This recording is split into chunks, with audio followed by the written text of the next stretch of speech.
Bem-vindos a mais uma de nossas séries de debates sobre o livro de Mórmon. Meu nome é Paul Hoskson e hoje tenho comigo colegas do Departamento de Escrituras Antigas da Universidade Brigham Young.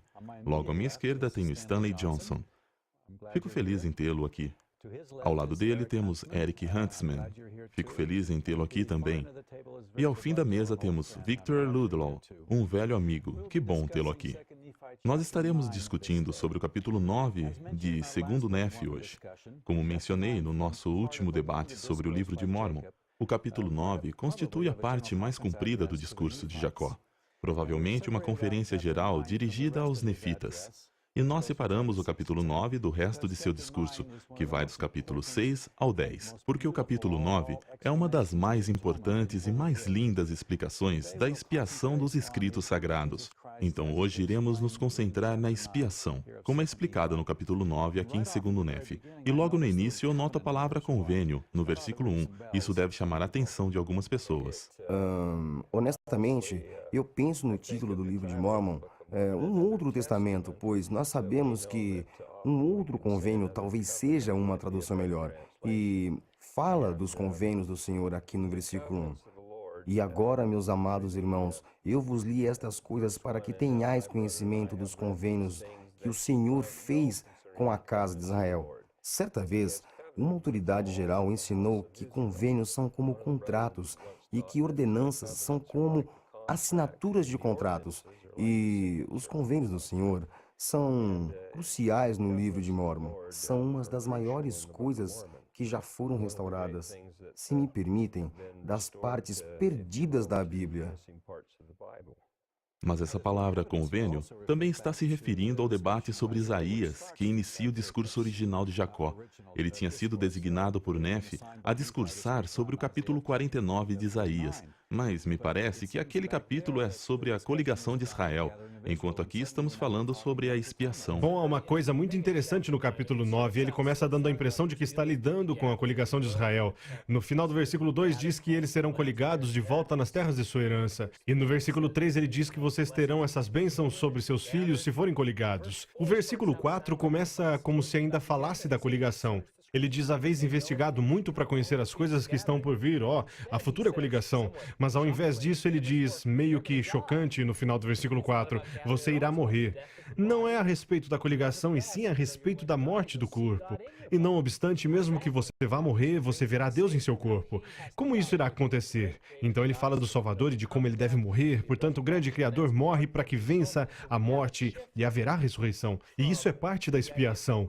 Então nós temos uma mudança de ideia da salvação em comunidade, a coligação do povo de Deus, para algo que é muito, muito individual. Como Deus irá salvar cada um de nós? Isso abre uma porta maravilhosa para a discussão sobre a expiação no capítulo 9. E, inclusive, se eu puder apenas adicionar que, vencendo a morte física, e como já foi mencionada, a expiação, que é a morte espiritual, no versículo 3, nós podemos levantar a cabeça e regozijar por causa disso.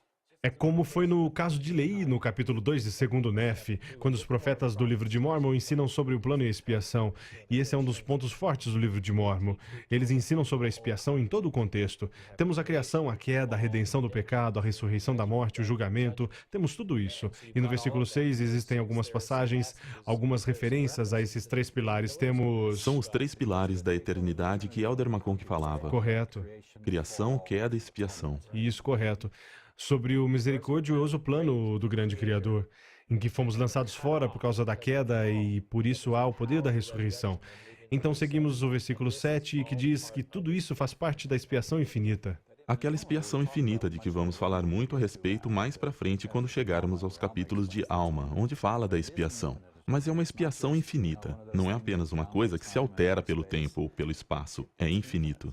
Quando Jacó fala disso, ele parece bem entusiasmado. Eu às vezes penso em Jacó e Nefe como os mais poéticos dos profetas do livro de Mórmon, talvez porque eles tiveram o benefício de uma clássica educação hebraica. Mas Vic, o que é isto no versículo 8? A sabedoria de Deus, sua misericórdia e graça. Vemos muito isto desde o início, né? Essas interjeições parece que estão no começo dos parágrafos ou algo assim. Bom, essa é uma boa maneira de diferenciar o começo de um parágrafo, o que eu chamo de um pequeno marco de atenção. É como uma faísca. mais corretamente chamada de marco estilizado. O termo técnico para isso é locução exclamativa. Uma o quê? Locução exclamativa. Uma locução. Onde você aprendeu isso? Bom, é um termo de estilo, uma forma de expressão específica, uma peculiaridade de uma expressão ou peculiaridade de uma frase, que se torna um ponto de referência. É dizer ok, ideia número 1. Hoje, nós provavelmente diríamos que é como montar uma lista com marcadores no computador. É como se fosse uma lista com marcadores, essas exclamações. Certo, faz sentido. Tá, muito Isso bem. faz sentido. Melhor do que uma locução exclamativa. Na verdade, nós temos 6 delas, começando no versículo 8. Você poderia listar isso pra gente? Certo, o versículo 8 fala a respeito da sabedoria de Deus, começando no versículo 10. Fala da bondade de Deus. O versículo 13 é sobre o plano de Deus. Versículo 17, a justiça de Deus. O versículo 19 é curto, mas fala sobre a grande misericórdia de Deus. E no versículo 20, a santidade de Deus. Então essa pequena lista tem 6 características ou atributos de Deus que Jacó está delineando. Acho que ele está tentando montar uma cena aqui, para que possamos apreciar alguns dos grandes atributos divinos e melhorar nosso relacionamento com Deus através dessas diversas características, já que estamos aqui nessa terra em nossa natureza decaída. Agora, do pouco que conheço sobre a literatura hebraica, eu vou dar o palpite de que ele usará os mesmos 6 marcos dessa lista na segunda parte do sermão, certo? Certo. Ele vai juntar as ideias e trazer a lista novamente em ordem oposta. Nós chamamos isso de paralelismo introvertido. Não use essas palavras grandes. Tá bom, é do lado avesso. Muito bem. Certo. Como se virasse sua camiseta do lado avesso, lendo de trás para frente. Você pode nos guiar por esses? Certo. Bom, primeiramente, nós vamos dessa introdução sobre os convênios e a introdução da expiação. E então, ele vai nos dizer os meios pelos quais eles vêm a ter poder. São os atributos de Deus. E dos versículos 21 ao 26, ele vai falar a respeito de algumas coisas específicas que Deus tem nos dado. Os dons de Deus. Nós vamos falar mais a respeito dos primeiros princípios e ordenanças do Evangelho do versículo 21 ao 26. É assim que nos relacionamos ao poder dele. Então esse é o 7º marcador da lista? Não. Esta é uma ideia diferente. Ele está dizendo, aqui está a nossa introdução. Isto é parte do convênio. E aqui está o ser divino. Essa é a ideia B. Agora a C é como se você aplicasse isso aos primeiros princípios e Ok. ordenanças do Evangelho. Ótimo. Agora ele vai inverter a ordem. Tínhamos de A, B, C, e agora temos C, B e A. Então, voltando, a ideia C é primordial, por assim dizer, dos versículos 27 até o 38. E é o oposto das boas qualidades de Deus. Estas são as más qualidades do... Qualidades do homem natural. Aqui está Deus. Aqui está o que tem ele lhe dado. Mas puxa, isto é o que você tem feito com essas coisas. E os marcadores dessa lista aqui são os ais, correto? Aqui, os marcadores são ai. Há um monte deles de que falaremos a respeito. E então o versículo 39 é um tipo de contraponto desses atributos de Deus. Então no 39 nós temos o recomeço da inversão, o primeiro marcador da lista dos 6. Sim. Ok.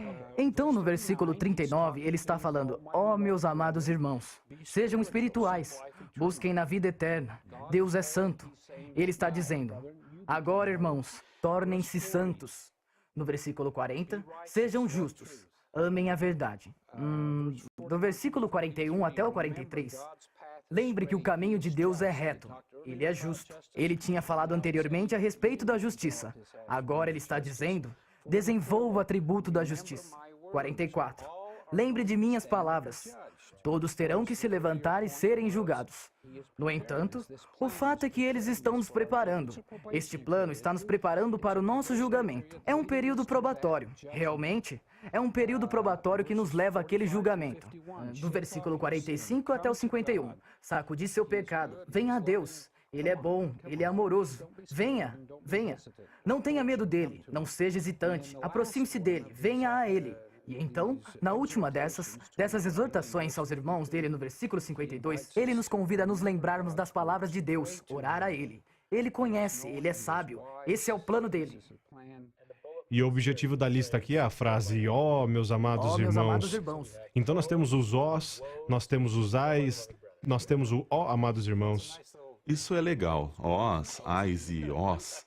Temos uma forma de ensinar um pouco sobre isso?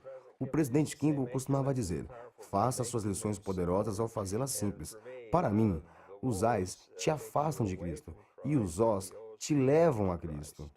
Então nós temos o começo nos levando a Cristo. Nós temos o ais como avisos no meio. Correto. Não se Os afaste ós nos dele. lembram do que precisamos fazer. Sim, e no final nós temos o ó, novamente dizendo, venha a Cristo. Aquele segundo ó no versículo 10, ó quão grande é a bondade do nosso Deus que preparou um caminho para nós, leva a uma interessante discussão sobre a morte.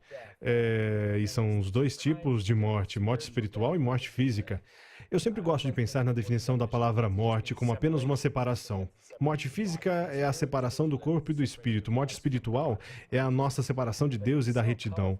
Mas é tão interessante, eu amo o senso poético de Jacó, que prepara um caminho para a nossa fuga das garras desse temível monstro, morte e inferno, que eu chamo morte do corpo, que é a separação do nosso corpo e do espírito, e também morte do espírito, a aniquilação do espírito, mas a separação do espírito e de Deus. E por causa do caminho de libertação de nosso Deus, o Santo de Israel, essa morte do qual falei, que é física, libertará seus mortos. Essa morte é a sepultura, e daí, claro que a morte espiritual, que é o inferno, prisão espiritual, libertará seus espíritos cativos, mais uma vez por causa do poder daquele que é o Santo. E Eric, o versículo 8 e 9 são provavelmente os únicos que temos em Escritura, ao menos claramente, onde nos é falada a consequência e como seria se não fôssemos ressuscitados. Se aquele monstro horrível não fosse vencido, Correto? Se o horrível monstro da morte do corpo não fosse vencido, lá no meio do versículo 8, diz que nós estaríamos sujeitos ao diabo, aquele anjo que caiu perante a presença do eterno Deus. E no versículo 9, nós estaríamos na mesma miséria que ele próprio. Isso é algo para se pensar. Isso teria sido o estado natural do homem após a queda. Mas esses versículos 10, 11 e 12 nos dizem que essas consequências podem ser vencidas. Agora, o terceiro aqui, começando no versículo 12. Ó, quão grande é o plano de nosso Deus! Isso era parte do plano. Há uma missão de resgate como parte da expedição de vir a essa vida terrena. E as coisas podem ser restauradas novamente. Coisas do tipo, nossa indignidade e tal, podem ser todas vencidas. eu sempre pensei que o versículo 13 era interessante, pois até o paraíso tem que abrir mão de seus espíritos, porque ficar no paraíso, no mundo espiritual, não seria salvação, né? Aquilo não é o fim, nem Nós salvação. precisamos ser libertados. Ironicamente, seria um tipo de maldição, que seria parar de progredir. Bom, a seção 138 diz que até os justos do mundo espiritual viam um período de separação de seus corpos como um templo de cativeiro. E é até uma libertação sair de lá. E em todos os lugares no livro de Mórmon, este grande plano de nosso Deus, que é mencionado nessa sessão, é chamado de grande plano de felicidade, porque nos alivia dessa morte e desse monstro de que estamos falando. Eu queria dizer algo a respeito do versículo 14 também, no meio desse plano de salvação. Teremos um conhecimento de todas as nossas culpas, quando chegarmos à barra do julgamento, e nossa impureza e nossa nudez. Há um belo paralelismo aqui. As suas culpas, sua impureza e sua nudez. E então a ordem é invertida, novamente você tem, e os justos terão conhecimento perfeito de sua alegria e sua retidão, estando vestidos com pureza, e daí por diante. É interessante que quando a ressurreição é descrita adiante no livro de Alma 11 e 42, é falado de uma perfeita restauração do corpo, cada membro, cada junta, mas aqui temos a perfeita restauração da memória, e você tem a perfeita lembrança de suas culpas, ou se você se arrependeu de suas culpas, de sua retidão. E sua felicidade, sua pureza. E é por isso que é chamado de plano de felicidade, porque você realmente pode ser alegre, feliz e limpo com a ajuda da expiação. Eu acho que precisamos dizer, mesmo achando que a maioria já saiba, que a palavra plano nunca é mencionada no Velho ou Novo Testamento. E não sei disso porque sou um grande erudito, mas porque temos computadores onde isso é verificado e nunca, jamais aparece. Pense a respeito disso. É um livro de bom tamanho que temos, e nenhuma vez a palavra plano é mencionada no Velho ou Novo Testamento. Eu me pergunto se novamente prova que o livro de Mórmon contém a plenitude do Evangelho, porque o Novo Testamento ensina delicadamente sobre a expiação, mas nem sempre a coloca num contexto geral do plano. Talvez falem de uma forma mais complicada, mas às vezes é o inglês puro e simples do livro de Mórmon que de repente faz com que a ideia encaixe, que tenha um pouco mais de sentido. Talvez façam uma alusão, mas confunde, pois estão usando um vocabulário e fraseologias diferentes. No Velho Testamento, eles talvez falem a respeito de confiança ao invés de fé. Eles falarão a respeito de mudar sua vida ao invés de arrepender-se. Ao invés de arrependimento? Estão falando sobre os mesmos conceitos. Por mais maravilhoso que seja falar do plano de felicidade, vamos falar a respeito de alguns ais? Antes de chegarmos lá... Antes de falar deles, temos no versículo 19 a misericórdia novamente, e temos a santidade no versículo 20. E temos a justiça no versículo 17, ou seja, tudo irá se equilibrar. Confie no Senhor, tudo irá se equilibrar. A expiação satisfaz as exigências da justiça no versículo 26. Mas aqui nessa pequena transição, então é a definição de Deus, até o versículo 20. Agora, começando no versículo 21, ele irá cumprir com esse plano. Ele irá passar pelo sofrimento, e isso para que a ressurreição, no versículo 22, possa vir a acontecer. E então, a forma de nós realmente aplicarmos isso, no versículo 23, é vindo a ele. A forma de tirarmos o máximo proveito da expiação. Isso mesmo. Venha a ele, arrependa-se, seja batizado no nome dele. E persevere até o fim. O versículo 24 é uma das passagens clássicas, onde o que às vezes chamamos de quinto princípio do Evangelho. Vamos a alguns dos ais, sem prolongar muito. Todos nós precisamos nos arrepender. Vamos aos ais. Um dos ais que temos que falar é o mencionado no versículo 29. Você tem uma experiência com esse, Eric. É interessante porque nós dizemos, ai daquele a quem foi dada a lei e as transgride, ó plano do maligno. Mas então é dito, na verdade não há um aí aqui, mas no versículo 29. É bom sermos instruídos quando se dá ouvidos aos conselhos de Deus. E eu acho que todos nós precisamos ter cuidado com isso, sabe? Quando você fala de orgulho e como o pecado preeminente no livro de Mórmon, isso realmente nos ensina que não é só o orgulho pelas coisas materiais, é o orgulho do conhecimento. E nós que somos acadêmicos temos passado tanto tempo com isso que às vezes pensamos que sabemos muito. Me recordo de quando eu estava na missão, meu presidente me chamou para uma de minhas últimas entrevistas. Ele sabia quais eram meus planos e compartilhou histórias de pessoas que alcançaram graus elevados e se apegaram tanto naquilo que perderam o espírito. Ele disse, Elder, me prometa que sempre se lembrará do conselho do Senhor. Estude, aprenda, mas dê ouvidos aos conselhos do Senhor. E falando em ouvir os conselhos do Senhor, esta é a transição que Jacó usa para convidar seus irmãos. Agora vamos dar atenção a isso. Começando no versículo 39. Ó, meus amados irmãos, veja que agora ele está dizendo, ele fará a mesma coisa com eles que seu presidente de missão fez com você. Correto. Muito bem. Agora vamos nos lembrar disso aqui. Vamos apenas reforçar a ideia. Isto é o que deveríamos estar fazendo neste momento, neste exato momento. Nós precisamos mencionar uma última coisa nos ais antes de seguirmos a próxima ideia. Por exemplo, no versículo 31. E ai dos surdos que não querem ouvir. O problema não é ser surdo, o problema é... Que eles escolheram não escutar. Eles escolheram não escutar. Ai dos cegos que não veem. Sim. Não tem nada a ver com a surdez ou cegueira física, mas é a escolha espiritual que você tem. É, estar disposto a não fazer esse tipo de coisa. Bom, vamos prosseguir e falar a respeito da próxima ideia da lista que você mencionou, Vitor. Bom, o primeiro, meus amados irmãos, lembrai-vos de quão terrível é pecar contra o santo Deus. Nós todos já tivemos experiências, eu suponho, onde nos sentimos culpados ao reconhecer que cometemos erros e que precisamos ter mentes espirituais e não carnais. Não é linda a frase, lembre-se, ter uma mente carnal é morte, morte espiritual, e ter uma mente espiritual é vida eterna. Sabe, eu tenho 2 filhos que ensinam seminário e eles me ensinaram o seguinte. Eles disseram, pai, olhe lá, é um acrônimo. A palavra sorriso em inglês nos dá as iniciais de mente espiritual e vida eterna. Achei bonito, gostei. Sim. E daí a próxima ideia da lista começa no versículo 40, falando a respeito da verdade. Lembrai-vos da grandeza do Santo de Israel. Essa é a verdade definitiva. Deus é bom. Ele é bom conosco. Quão frequentemente nós falamos a respeito disso numa sessão passada. Quão frequentemente o vocabulário de louvor não faz parte de nossas orações, não faz parte do nosso dia a dia. Temos que reconhecer Deus. A próxima ideia da lista é o versículo 41, onde nós vamos falar a respeito da retidão do caminho e da justiça de Deus. Isso também há de fazer parte da expiação. O portão é o Santo de Israel. Não é Pedro nem outra pessoa. O próprio Senhor está ao portão. Que passagem poderosa. Ele não pode ser enganado, pois o Senhor Deus é seu nome. E quem quer que bata, ele abrirá. e vejo que há um portão no começo. O batismo, receber o Espírito, e daí há um portão no final, e no meio há um caminho estreito e apertado. Então, é melhor termos o Espírito, ou não iremos do portão 1 ao portão 2. Nós temos que ouvir os sussurros do Espírito para chegarmos a esse portão. E então no versículo 45 começa a parte sobre sacudir os pecados e nos tornarmos santos como nosso Deus. Bom, de volta aqui no versículo 44, meus amados irmãos, lembrai-vos de minhas palavras. Eis que tiro minhas vestimentas e sacudo-as diante de vós. É interessante quão frequentemente os profetas vão simplesmente dizer: eu fiz minha parte, isto é o que tenho feito.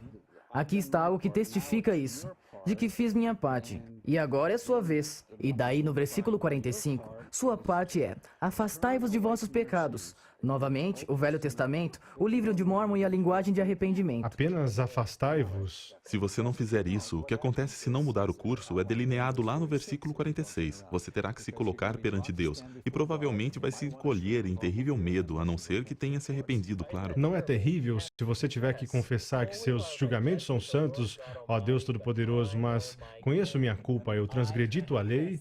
E a razão por que isso acontece, claro, está no versículo 14, onde naquele ponto você tem um perfeito conhecimento de sua retidão ou de sua culpa. Então, quando você se colocar perante Deus, provavelmente não haverá muitas palavras trocadas, mas você simplesmente falará: ó Senhor Deus, estás correto. Pobre Jacó. Ele faz isso agora, ele vai ter que fazer isso de novo no livro de Jacó. É como um bispo, sabe? Você apenas tem que continuar pregando as mesmas coisas. Veja o versículo 48. Se fosseis santos, eu vos falaria de santidade, mas como não sois santos e me considerais um mestre, eu sou seu líder, eu tenho que te ensinar as consequências. Agora, a palavra santo, nessa pequena seção do versículo 45 ao 51, aparece 7 vezes em apenas esses poucos versículos. E santo é. E nós precisamos nos relacionar a isso como santo dos últimos dias. De fato, em alemão, Paul e eu sabemos disso. O nome da igreja é Kirche Jesus Christ der Heiligen der Letzten Tag. Heilige, os santos. Bom, esses são os santos do Novo Testamento. Hagioi são aqueles que são santificados, reservados para Deus. Reservados para Deus, consagrados para um propósito sagrado. E então o grande título deste capítulo, ou seja, a palavra santo, aparece... Vejamos, onde eu escrevi isso? A palavra santo ou santidade aparece 25 vezes aqui. Muitos deles... Isso é em todo o sermão, ou... Apenas neste capítulo. Capítulo 9, 25 vezes. E é frequentemente aplicado a Cristo, o Santo de Israel, aquele consagrado para um propósito sagrado. Agora isso se junta ao título que usamos para ele. Cristo, o ungido, o Cristo. Mas agora ele está dizendo: se você fosse santo, se você fosse consagrado para um propósito sagrado, aí eu poderia falar mais sobre isso com você. Isso é se você viver à altura disso. Eu presumo que a estas pessoas já tinham sido ensinadas essas coisas. Elas não estão vivendo à altura da santidade do convênio, e ele está chamando a isso. Vocês deviam ser santos. Bom, agir como santos. Lindo. Você diz que a última ideia da nossa lista termina com o versículo 51. 51 e daí 52. Portanto, meus amados irmãos, aí está nosso último e curto marcador. Agora esta é uma conclusão encantadora nos versículos 52 e 53. Portanto, meus amados irmãos, lembrai-vos das palavras de vosso Deus. Orai a Ele continuamente durante o dia e dai graças ao seu santo nome durante a noite. Linda poesia hebraica. Você vai orar pelo dia e pela noite. Não acho que signifique que vai ficar orando o dia e a noite toda. Significa ore. Durante o dia e durante a noite. Não há um limite de tempo. Não deve ser encerrado às 6. E se você não terminou, espere até amanhã. Não. Não, é quão grandes são os convênios do Senhor e quão grande é a sua condescendência. De volta onde estávamos. O que junta com o que está no primeiro versículo do capítulo 9. Bom, e quão grande as condescendências e as condescendências dele para com os filhos dos homens, e que junta com a visão do irmão de Nefe em 1 Nefe 11. Inclusive é interessante quão frequentemente Jacó se volta para isso, condescendência, Jesus se tornando um homem, executando a expiação. E no versículo 49 acima, ele começa um pouco negativo aqui. Minha alma tem aversão ao pecado. E eu acho que isso é certamente verdade. Nós deveríamos odiar o pecado, mas meu coração se deleita na retidão. E aí foi como no começo. Por causa dos convênios eu posso erguer a cabeça e regozijar. Stan, você pode fazer um pequeno resumo do que discutimos hoje? Bom, Este é um grande pedido, mas para mim é o plano de salvação. Realmente gira em torno dos convênios. Começa e termina com convênios, mas o coração de tudo, com certeza, é a expiação. Como já foi expresso, o que vence aquele horrível monstro que é a morte e o inferno. Se não fosse por isso, nós não poderíamos ser dispersos, reunidos ou qualquer coisa. Nós temos que ter aquele monstro horrível para vencer, mas naquele relacionamento de convênio, o convênio requer obediência.